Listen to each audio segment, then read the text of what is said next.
What's up, guys? So, we are on chapter 9, and we're gonna move on to see what happens after his ordeal with Snape. Who is he gonna meet next? So, without further ado, chapter 9, The Midnight Duel.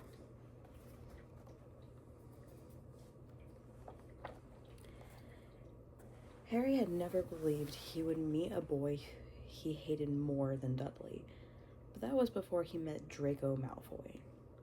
Still, first-year Gryffindors only had potions with the Slytherins, so they didn't have to put up with Malfoy much.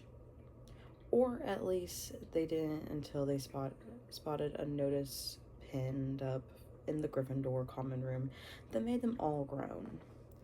Flying lessons would be starting on Tuesday, and Gryffindor and Slytherin would be learning together. Typical, said Harry darkly. Just what I always wanted, to make a fool of myself on a broomstick in front of Malfoy. He had been looking forward to learning to fly more than anything else. You don't know you'll make a fool out of yourself, said Ron reasonably. Anyway, I know Malfoy is always going on about how good he is at Quidditch, but I bet it's all talk.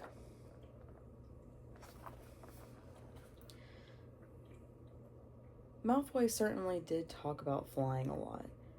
He complained loudly about first years never getting on the house Quidditch teams and told long, boastful stories that always seemed to end with him narrowly escaping muggles in helicopters.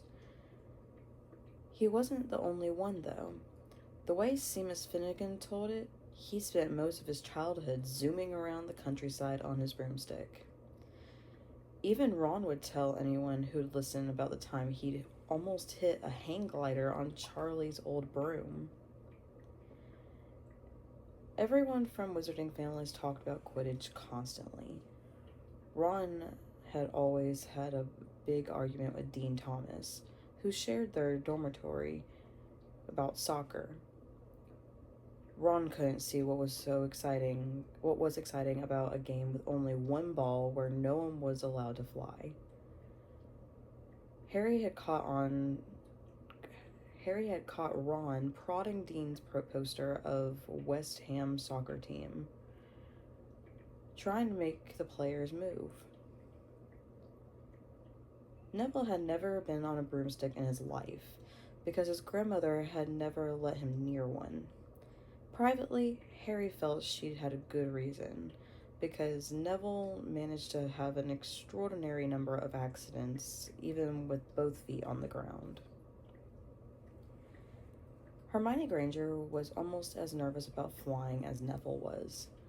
This was something you couldn't learn by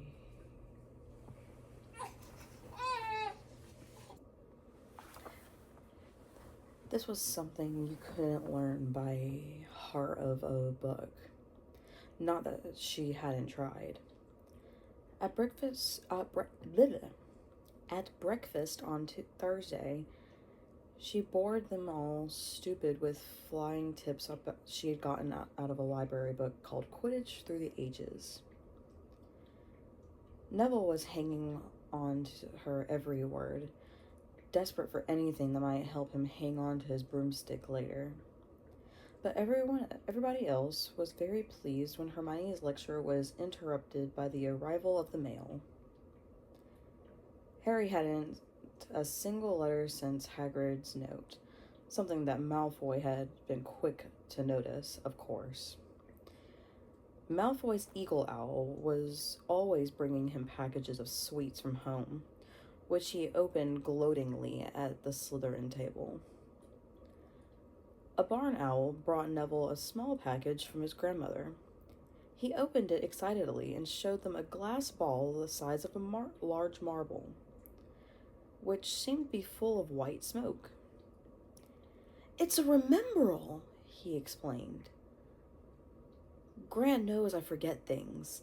This tells you if there's something you've forgotten to do.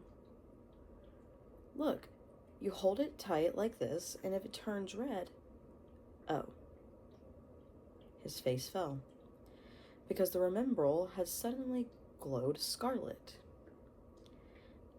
You've forgotten something. Neville was trying to remember what he'd forgotten when Draco Malfoy, who was passing the Gryffindor table, snatched the remembrall out of his hand. Harry and Ron jumped to their feet. They were half hoping for a reason to fight Malfoy. But Professor McGonagall, who could spot trouble quicker than any teacher in school, was there in a flash. What's going on? Malfoy's got my remembrall, Professor. Scowling, Malfoy quickly dropped the remembrall back on the table. Just looking, he said, as he slopped away with Crabbe and Goyle behind him. At 3:30 that afternoon, Harry, Ron, and the Gryffindors hurried down the front steps onto the grounds for their first flying lesson. It was a clear, breezy day, and the grass rippled under their feet as they marched down the sloping lawns toward a smooth, flat lawn on the opposite side of the grounds to the Forbidden Forest, whose trees were swaying darkly in the distance. The Slytherins were already there, and so were 20 broomsticks laying in neat lines on the ground. Harry had heard Fred and George Weasley complain about the school brooms, saying that some of them started to vibrate if you flew too high, or always flew slightly to the left. Their teacher, Madame Hooch, arrived. She had short gray hair and yellow eyes like a hawk. Well, what are you all waiting for? She barked. Everyone, stand by a broomstick. Come on, hurry up. Harry glanced down at his broom. It was old and some of the twigs stuck out at odd angles. Stick your hand out right over your broom, called Madame Hooch at the front, and say, up. Up! Everyone shouted. Harry's broom jumped into his hand at once, but it was one of the few that did. Hermione Granger's had simply rolled over on the ground, and Neville's hadn't moved at all. Perhaps brooms, like horses, could tell when you were afraid, thought Harry. There was a quaver in Neville's voice that said only too clearly that he wanted to keep his feet on the ground. Madame Hooch then showed them how to mount their brooms without sliding off the end, and walked up and down the rows, correcting their grips. Harry and Ron were delighted when she told Malfoy that he had been doing it wrong for years. Now, when I blow my whistle, you kick off from the ground hard, said Madame Hooch. Keep your broom steady, rise a few feet, and then come straight back down by leaning forward slightly. On my whistle, 3, 2. But Neville, nervous and jumpy, had frightened of being left on the ground, pushed off hard before the whistle had touched Madame Hooch's lips. So I guess my whistle was a little too preemptive. Oh well. Come back, boy, she shouted. But Neville was rising straight up like a cork shot out of a bottle. 12 feet, 20 feet. Harry saw his scared white face looking down at the ground, falling away, saw him gasp, slip sideways off the broom, and wham! Another movie reference, I'm thinking of Deadpool. Wham! A thud and a nasty crack, and Neville lay face down on the grass in a heap. His broomstick was still rising higher and higher, and started to drift lazily toward the forbidden forest and out of sight. Madame Hooch was bending over Neville, her face as white as his. "Broken wrist," Harry heard her mutter. "Come on, boy. It's all right. You get up. Up you get." She turned to the rest of the class. "Now, none of you is to move while I take this boy to the hospital wing. You leave those brooms where they are, or you'll be out of Hogwarts before you could say Quidditch. Come on, dear." Neville, his face tear-stricken, clutched his wrist, hobbled off with Madame Hooch, who had her arm around him. No sooner were they out of earshot than Malfoy burst into laughter. "Did you see his face? That great lump." The other Slytherins joined in. "Shut up, Malfoy," snapped Parvati Patil. "Oh, sticking up for Longbottom," said an in Malfoy's voice.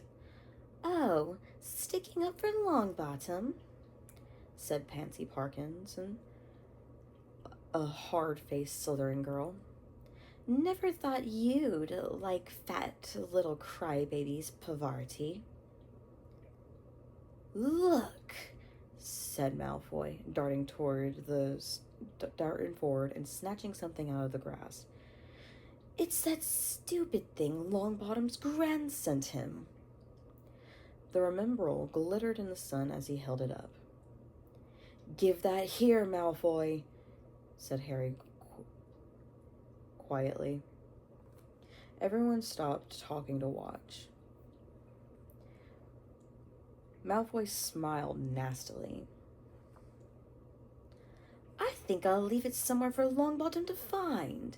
How about up a tree?" "Give it here," Harry yelled, but Malfoy had leapt onto his broomstick and taken off. He hadn't been lying. He could fly well. Hovering level with the topmost branches of an oak, he called, "Come and get it, Potter!" Harry grabbed his broom. "No!" shouted Hermione Granger. "Madame Hooch told us not to move. You'll get us all in trouble." Harry ignored her. Blood was pounding in his ears. He mounted the broom and kicked hard against the ground, and up he soared. Air rushed through his hair. Those robes whipped out behind him, and in the rush of fierce joy, he realized he'd found something he could do without being taught. This was easy. This was wonderful. He pulled his broomstick up a little to take it even higher, and heard screams and gasps of girls back on the ground, and an admiring whoop from Ron. He turned his broomstick sharply to face Malfoy in midair. Malfoy looked stunned. Give it here," Harry called, "or I'll knock you off that broom." "Oh, yeah?" said Malfoy, trying to sneer, but looking worried. Harry knew, somehow, what to do.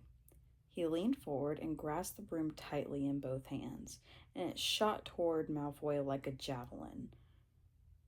Malfoy only just got out of the way in time. Harry made a sharp about face and held the broom steady. A few people below were clapping. "No Crabbe and Goyle up here to save your neck, Malfoy," Harry called. The same thought seemed to have struck Malfoy.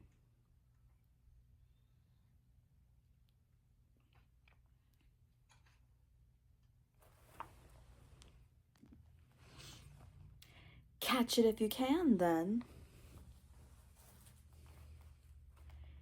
he shouted, and he threw the glass ball high into the air and streaked back toward the ground. Harry saw, as though in slow motion, the ball rise up in the air and then start to fall.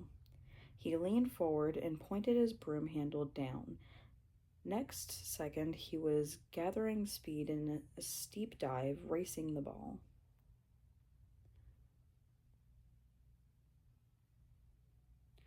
Wind whistled in his ears, mingling with the screams of people watching.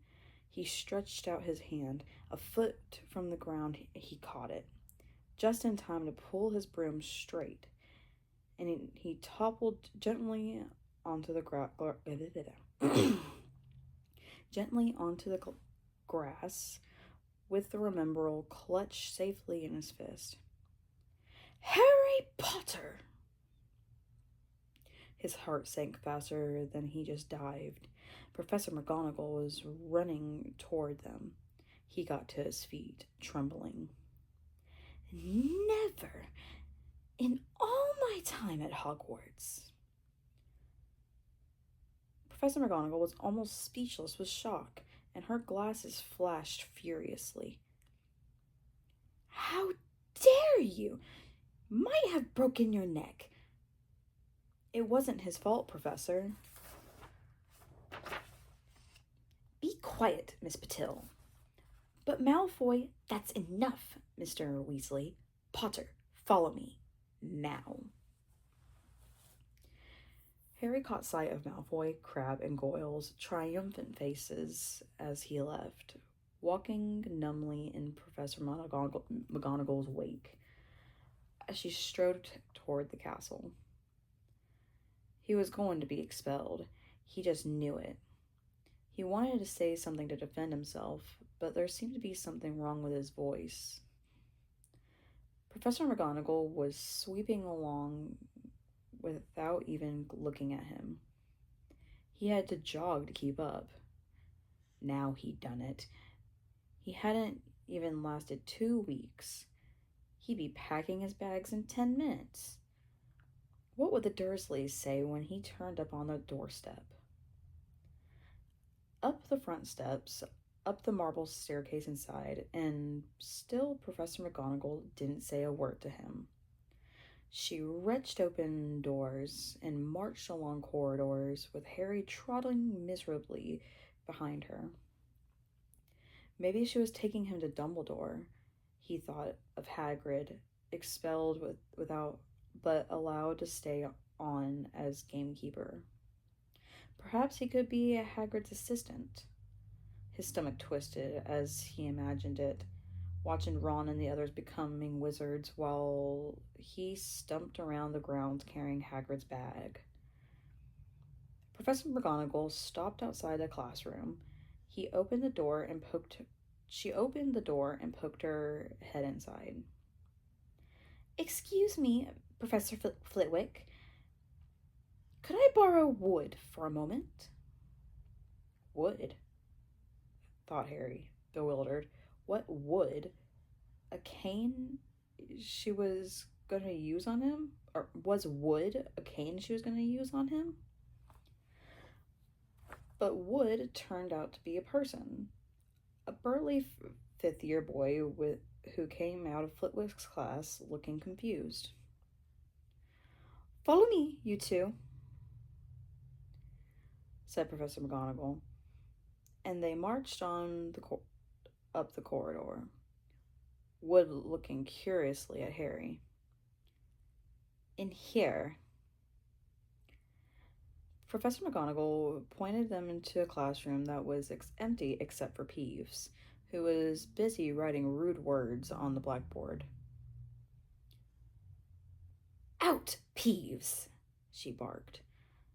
Peeves threw the chalk into a bin, which clanged loudly, and he swooped out cursing.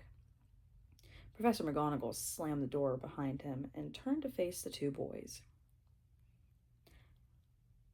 Potter, this is Oliver Wood.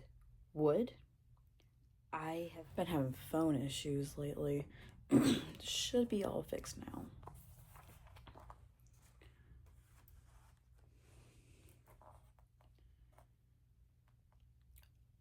Potter, this is Oliver Wood. Wood? I have found you a seeker.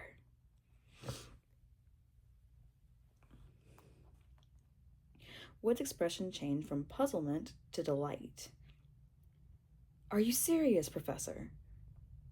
Absolutely, said Professor McGonagall crisply. The boy is a natural.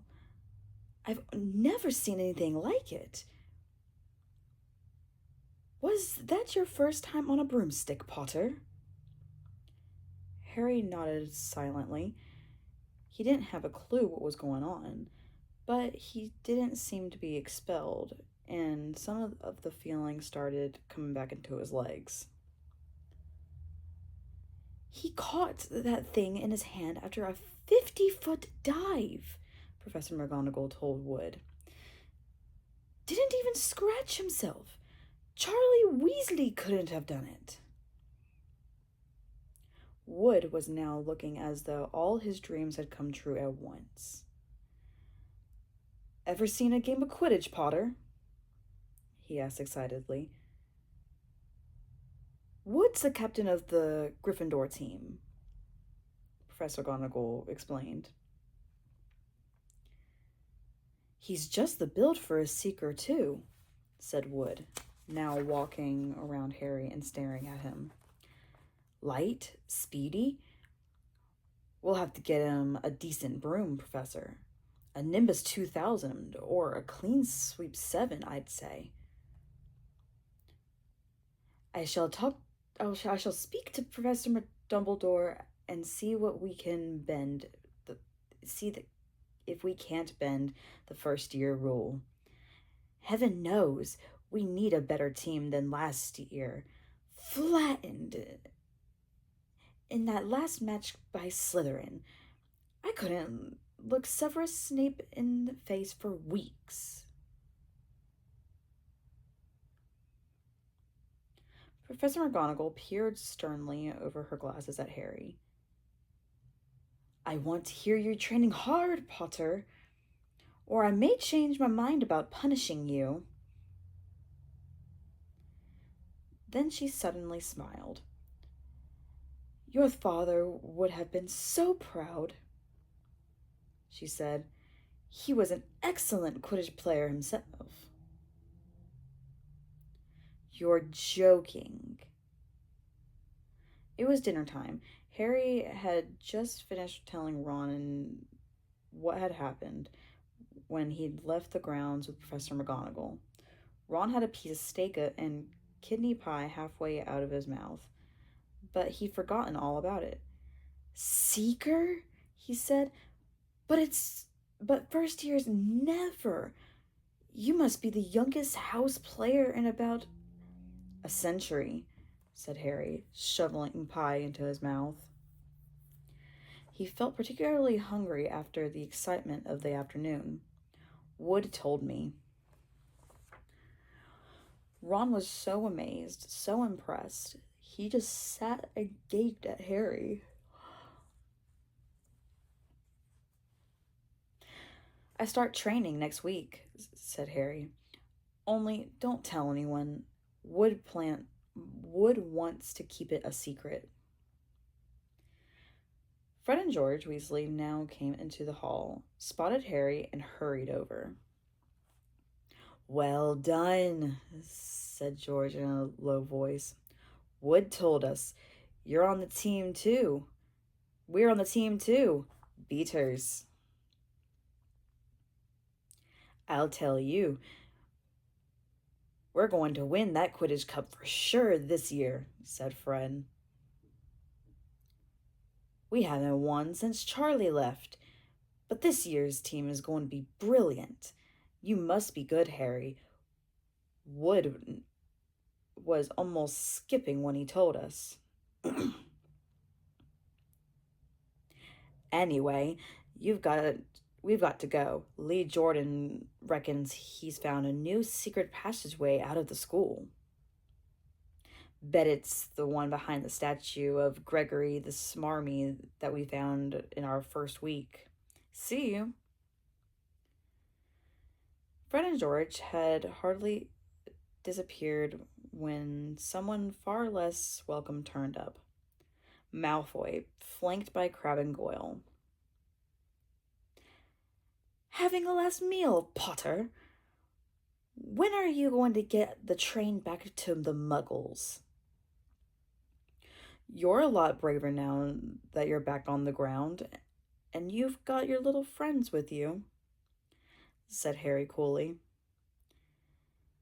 There was, of course, nothing at all little about Crabbe and Goyle, but as the high table was full of teachers, neither of them could do more than crack their knuckles and scowl. I'd take you on any time on my own, said Malfoy. Tonight, if you want. Wizard's duel. Wands only. No contact. What's the matter? Never heard of a wizard's duel before, I suppose. Of course he has, said Ron, wheeling over. I'm his second. Who's yours? Malfoy looked at Crabbe and Goyle, sizing them up. Crabbe, he said. Midnight all right? We'll meet you at the trophy room. That's always unlocked. When Malfoy had gone, Ron and Harry looked at each other. What is a wizard's duel? Said Harry. And what do you mean you're my second? Well, a second's there to take over if you die, said Ron casually, getting started at last on his cold pie. Catching a look on Harry's face, and added quickly, but people only die in proper duels, you know, with real wizards. The most you and Malfoy will be able to do is send sparks at each other. Neither of you knows enough magic to do any real damage. I bet he expected you to refuse anyway. And what if I wave my wand and nothing happens? Throw it away and punch him in the nose, Ron suggested. Excuse me? Excuse me? They both looked up. It was Hermione Granger. Can't a person eat in peace in this place? Said Ron. Hermione ignored him and spoke to Harry. I couldn't help overhearing what you and Malfoy were saying. Bet you could, Ron muttered. And you mustn't go wandering around the school at night. Think of the points you'll lose Gryffindor if you're caught. And you're bound to be. It's really very selfish of you. And it's really none of your business, said Harry. Goodbye, said Ron.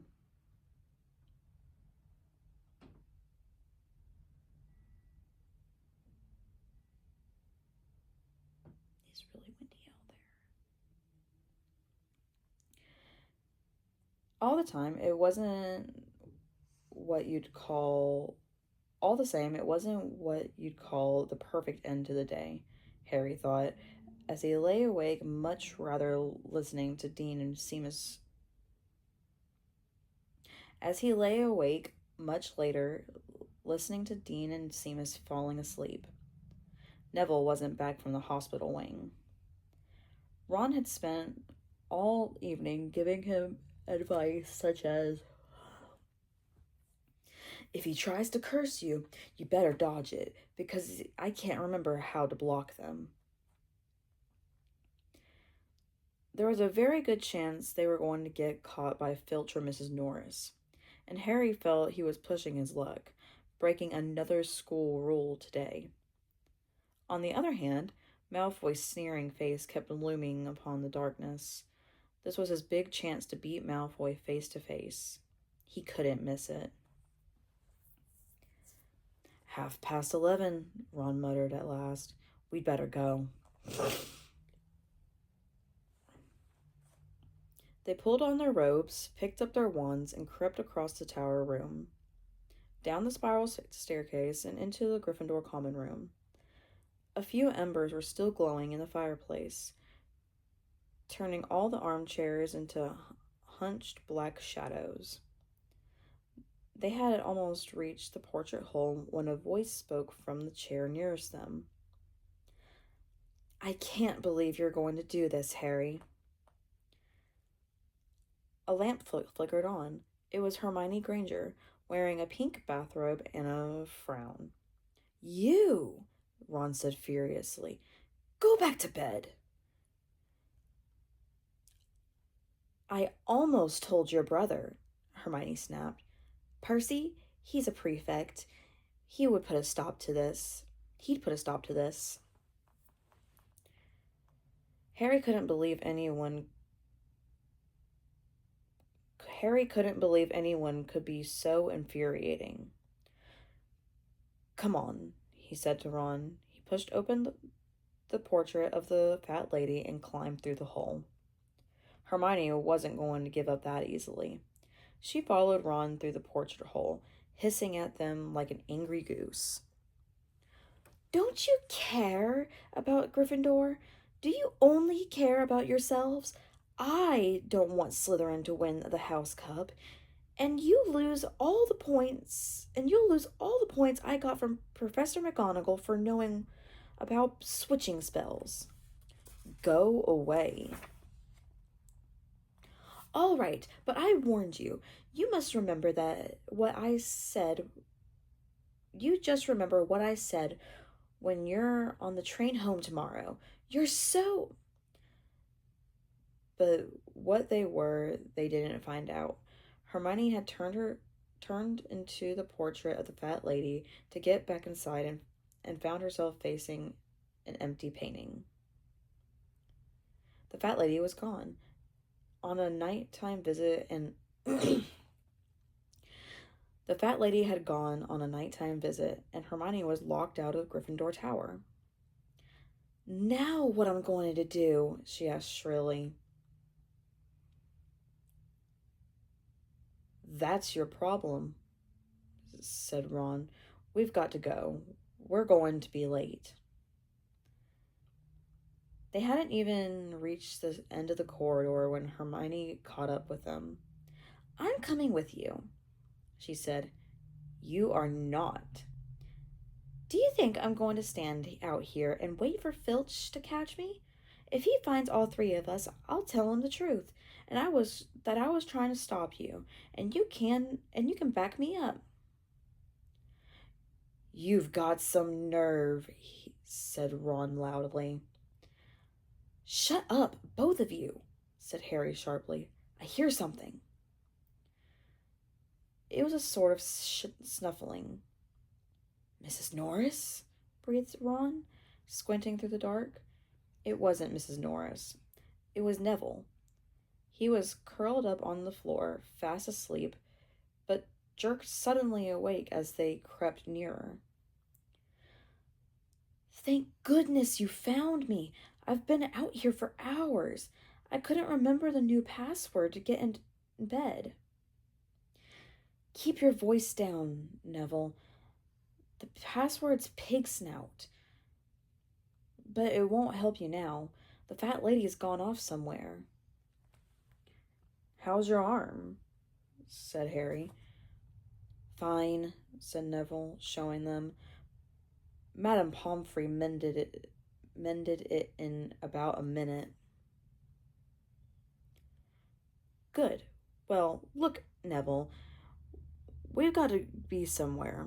We'll see you later. Don't leave me, said Neville, scrambling to his feet. I don't want to stay here alone. The Bloody Baron's been past twice already. Ron looked at his watch and then glared furiously at Hermione and Neville. If either of you get us caught, I'll never speak until.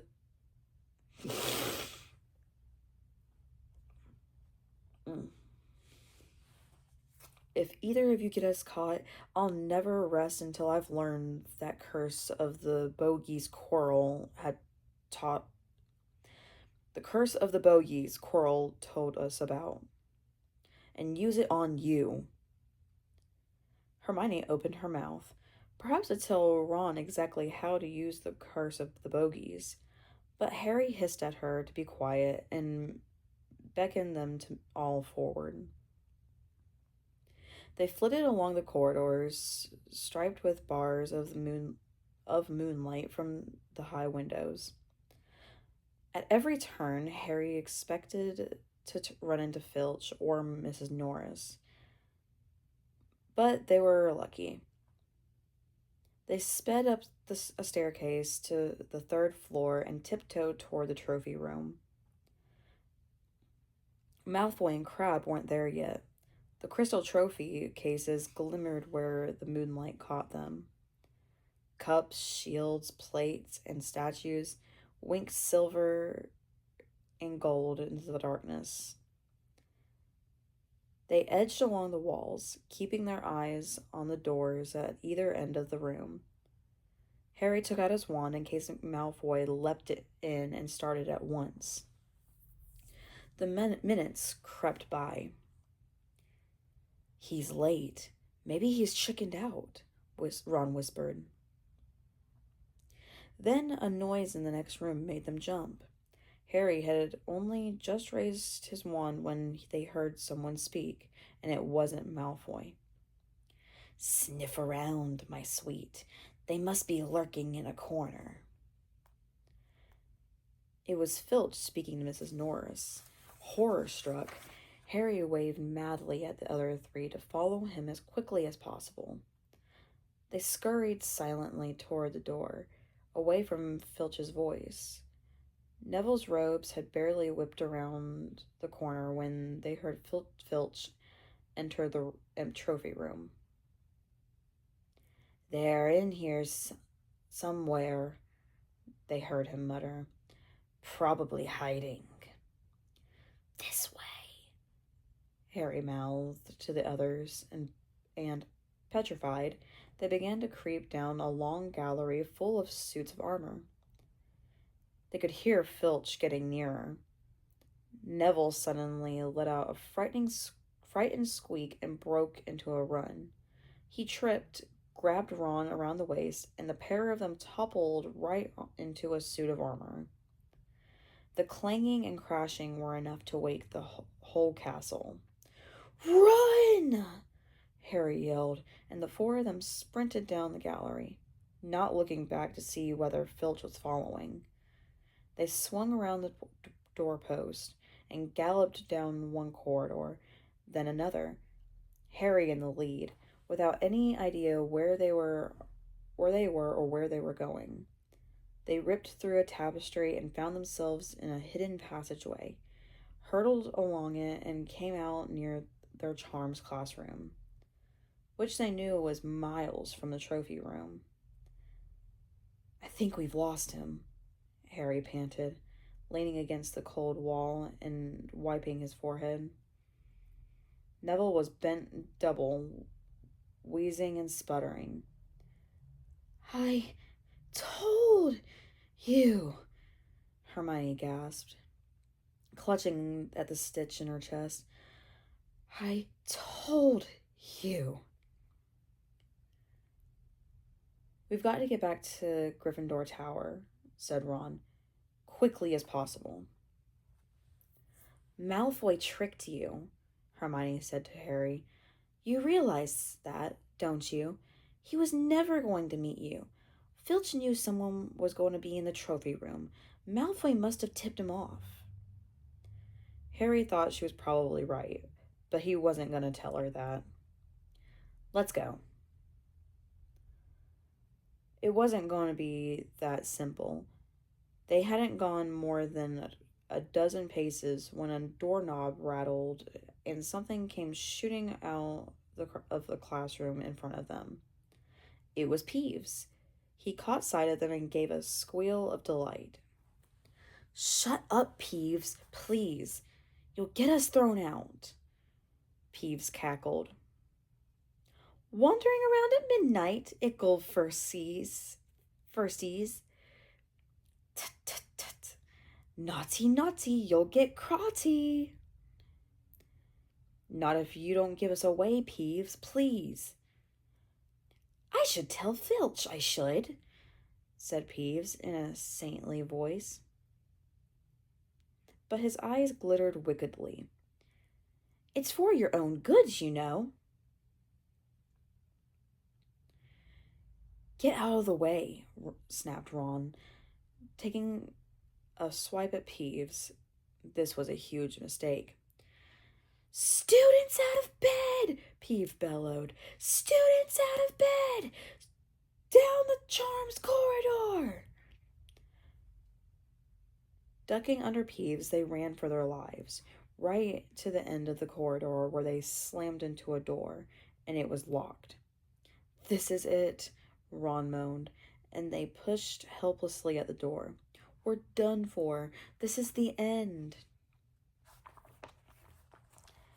They could hear footsteps. Filch running as fast as he could towards Peeves' shouts. "Oh, move over," Hermione snarled. She grabbed Harry's wand, tapped the lock, and whispered, "Alohomora." The lock clicked and the door swung open. They piled through it, shut it quickly, and pressed their ears against it, listening. "Which way did they go, Peeves?" Filch was saying. "Quick, tell me." "Say please." "Don't mess with me, Peeves. Now where did they go?" "Shan't say nothing if you don't say please," said Peeves in the annoying sing-song voice. "All right, please." "Nothing. Ha ha ha ha. Told you I wouldn't say nothing if you didn't say please. Ha ha ha." And they heard the sound of Peeves swooshing away and Filch cursing in rage. "He thinks this door is locked," Harry whispered. "I think we'll be okay." "Get off, Neville." For Neville had been tugging on the sleeve of Harry's bathrobe for the last minute. "What?" Harry turned around and saw quite clearly what. For a moment, he was sure he walked into a nightmare. This was too much. On top of everything that had happened so far, they were in a room, as he had supposed. They were in a corridor. They weren't in a room, as he supposed. They were in a corridor, the forbidden corridor on the 3rd floor, and now they knew why it was forbidden. They were looking straight into the eyes of a monstrous dog, a dog that filled the whole space between ceiling and floor. It had 3 heads, 3 pairs of rolling mad eyes, 3 noses, twitching and quivering in their direction, 3 drooling mouths, saliva hanging in slippery ropes of yellowish fangs. "Got ourselves a little visitor." "Yeah, got ourselves a little visitor." "Oh." It was standing quite still, all 6 eyes staring at them, and Harry knew that the only reason they weren't already dead was that their sudden appearance had taken it by surprise. But it was quickly getting over that. There was no mistaking what those thunderous growls meant. Harry groped for the doorknob. Between Filch and death, he'd take Filch. They fell backward, Harry slammed the door shut, and they ran, almost flew back down the corridor. Filch must have hurried off to look for them somewhere else, because they didn't see him anywhere. But they hardly cared. All they wanted to do was put as much space as possible between them and that monster. They didn't stop running until they reached the portrait of the fat lady on the 7th floor. "Where on earth have you all been?" she asked, looking at their bathrobes hanging off their shoulders and their flushed, sweaty faces. "Never mind that. Pig snout! Pig snout!" panted Harry, and the portrait swung forward. They scrambled into the common room and collapsed, trembling into armchairs. It was a while before any of them said anything. Neville indeed looked as if he'd never speak again. "What do you think they're doing, keeping a thing like that locked up in a school?" said Ron finally. "If any dog needs exercise, that one does." Hermione had got both her breath and her bad temper back again. "You don't use your eyes, any of you, do you?" she snapped. "Didn't you see what he was standing on?" "The floor," Harry suggested. "I wasn't looking at its feet. I was too busy with its heads." "No, not the floor. It was standing on a trap door. It's obviously guarding something." She stood up, glaring at them. "I hope you're pleased with yourselves. We could all have been killed, or worse, expelled. Now, if you don't mind, I'm going to bed." Ron stared after her, his mouth open. "No, we don't mind," he said. "You'd think we dragged her along, wouldn't you?" But Hermione had given Harry something else to think about as he climbed back into bed. The dog was guarding something. What had Hagrid said? Gringotts was the safest place in the world for something you wanted to hide, except perhaps Hogwarts? It looked as though Harry had found out where the grubby little package from Vault 713 was. And that is the end of chapter 9, and we will get on with it next time.